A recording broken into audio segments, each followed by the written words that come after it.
Hi mga ka-friendships! Mayang adlaw sa tanan! Another video for you mga ka-friendships! Dahil sa video ito mga ka-friendships, magbibigay ako ng mga examples ng differentiated instruction strategies na pwedeng-pwede natin gamitin sa demonstration teaching natin mga ka-friendships sa pag-apply natin sa DepEd for Teacher 1. At pwede natin isama at ilagay natin sa lesson plan natin na ating gagamitin sa demo teaching mga ka-friendships. At ang video ito mga ka-friendships ay para rin ito sa mga ka-friendships natin na nasa DepEd na pwedeng-pwede nilang gamitin ang mga strategies na natutunan nila sa video ito sa pangaraw-araw nilang pagtuturo sa mga students na mga ka-friendships. Kaya, I'm inviting you mga ka-friendships na panoorin ang video ito hanggang dulo. Kaya, many thanks in advance mga ka-friendships. You know what mga ka-friendships, we really need to use differentiated instruction or activities in order to make our class interactive. And it excites our learners and will uncover the deeper layer of learning. Kaya you may just post a video mga ka-friendships if you need more time. Let's go mga ka-friendships, simulan natin ang ating video. Okay, so what is differentiated instruction mga ka-friendships? And it states here, we have differentiated instructions are ways to modify instruction to meet students' individual needs on their existing knowledge, learning style, interest, and understanding of the subject. And it allows also mga ka-friendships, our teachers to provide the best learning experiences for all students in the classroom. Kaya mga ka-friendships, alamin natin kung sino ang mga learners natin, kung ano ang mga, kung sino-sino sila, kung anong klaseng mga learners sila mga ka-friendships. Kasi maaari sa klase natin mga ka-friendships, meron tayo diyang students with learning disabilities. Meron tayong learners dyan na English language learners, maaring meron tayo diyang students who are gifted, maaring sa klase natin meron tayo diyang auditory learners, and meron tayong visual learners, at other types of learners mga ka-friendships. Kaya yung pag sinabing auditory learners mga ka-friendships, ito yung learning style in which learners learn most effectively by listening. Pag sinabi ng visual learners mga ka-friendships, ito yung learning by seeing. So they learn best through visual means mga ka-friendships. And you know what mga ka-friendships, DI is appropriate for virtually all general education classes and is particularly beneficial to students with an array of learning challenges. So students that demonstrate varying learning abilities, academic levels, learning styles, and learning differences and need tailored instruction to meet their unique needs. And DI mga ka-friendships recognizes the value and worth that exists in each individual. So it also allows students from all backgrounds and with diverse abilities to demonstrate what they know, understand, and are capable of doing. Okay, let's proceed now mga ka-friendships sa next slide. Okay, how differentiated instruction is planned.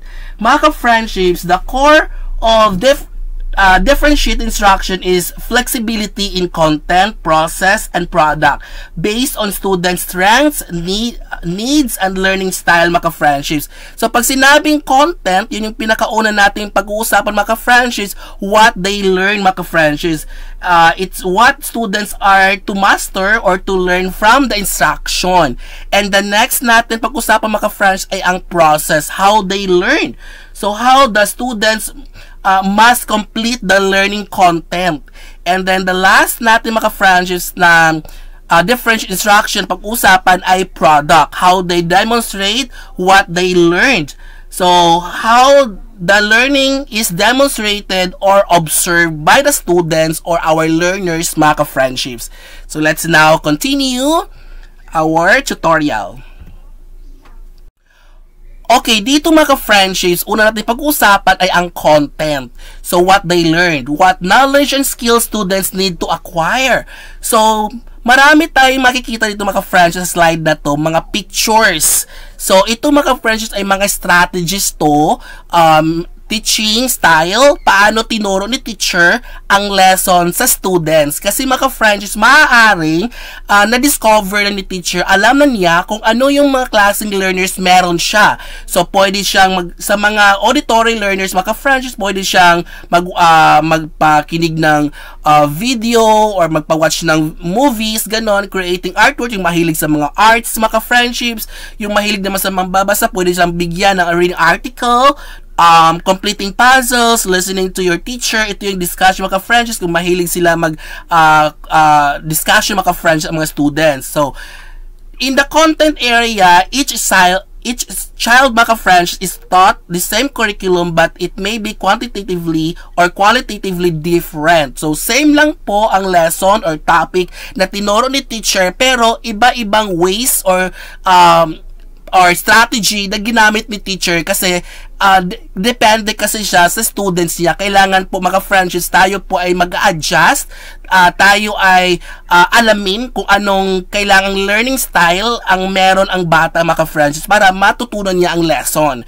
In different way pero same lang po ang topic na tinalakay or tinuro ni teacher. So other examples mga friends, pwede dito ang use the task cards. Ito yung example, pag ang subject mo ay math, tapos ang topic mo ay addition. So, pwede dito mga friends ay magpapa-flashcards ka dito. So, siguro 4 students, 5 students sa likod. So, one step forward kapag tama yung sagot nila, tama yung pag-add nila sa problem na nilagay sa card. So, pwedeng gamitin dito ganun mga friends. So, ang lesson mo mga friends ay addition. So, visual yun mga friends, visual learners. Yun, nakikita nila yung problem sa card and then nakakasagot sila mga friends. So, yun ang way sa pagturo ng lesson, ganun mga friendships. And number 2 here, providing audio books using relevant physical objects such as money when teaching math skills. Kapag ano naman mga friendships, pag ang lesson sa math ay money, pwedeng gumamit ng play money or real money mga friends. Mas okay yung real money para ma-adapt or ma-connect mo yung lesson mo sa real life situations or daily living ng mga students mga friends. Alam nila, ma-identify nila yung anong 5 peso, 1 peso, 20 pesos, 50, 100, yung mga colors mga friendships, 500, yellow, yung blue, 1,000, ganun mga friends. Kailangan alam nila din yun. So, mas okay kapag mayroon tayong real object mga friendships. And next is incorporating charts and illustration within text. And then we using infographics, offer different types of free study time, create learning station mga friendships. And yun po yung content mga friends. And punta na tayo sa next mga friendships, ang process. Okay, sa process mga friends, how learners make sense of the topic. Process include how teachers teach and how students learn. The activities provided for student learning must address differing student abilities, learning styles, and interests. Teachers must adjust their teaching style to reflect the needs of different students by finding out where students are when they come into the process and building on their prior knowledge to advance their learning. Kaya mga friends, nakikita dito sa mga pictures, ito yung mga examples mga friends na pwede nating i-apply sa process mga friends sa pagtuturo natin ng lesson. So another example mga friends, meron tayo dito mga number 1, share your own strengths and weaknesses, use the think, pair, share strategy, interview students. So mga friends, pwede natin ituro ang lesson by asking other students mga friendships or asking your students, ganon, by this technique or strategy, interview students.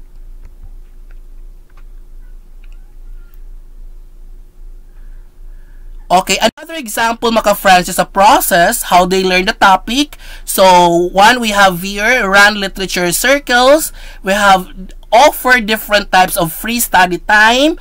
And pwede tayo itong group students with similar learning style, yung pare-parehong mga learning style na students, pwede itong iwan group, isang grupo yon. And then implement reflection and goal setting exercise, give different sets of reading comprehension activities, yung mahilig magbasa mga friendships, and then para mas mahasa yung comprehension skills ng mga students mga friendships. And then make time for journaling. Itong journaling mga friends, a journal can be a tool for students to reflect on the lessons you have taught and activities you have run, helping them process new information mga friendships.